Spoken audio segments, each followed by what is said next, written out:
Hello everyone, welcome to my daily blog. তোমরা সবাই কেমন আছো? আমি খুব ভালো আছি। দেখো, আজকে বেরিয়ে পড়েছি দীপমকে আনতে যাব। ওর এক্সাম শেষ হয়ে গেছে, তার জন্য বেরিয়ে পড়লাম আমি। এরপরে দেখো, দীপমের কাছে পৌঁছে গেলাম। ও তো একগাল হাসি মুখ নিয়ে আমার জন্য ওয়েট করছিল। আমি বললাম, আজকে তো তোকে নিয়ে যাব না। বলছে, না, আমাকে তো নিয়ে যেতেই হবে, আমি কি এখানে একা একা থাকবো?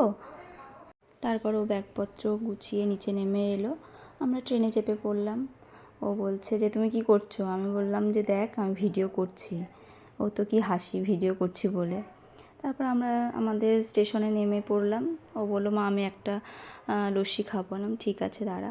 দিয়ে ওকে একটা লস্যি কিনে দিলাম। দেখো কি হচ্ছে, দেখি। দেখো এবার কি বলছে, শুনছে, নড়ছে, খোলো,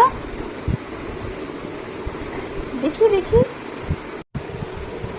দাঁত পড়ে গেছে। সবাই তাহলে কি বলবে? কেউ বলবে না। কেউ বলবে?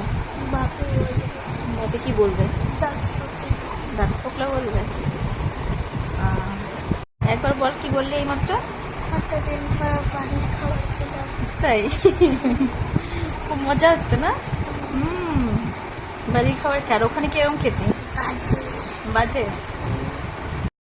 আমাদের যদি এই ভিডিওটা ভালো লেগে থাকে তাহলে একটা লাইক, কমেন্ট, শেয়ার।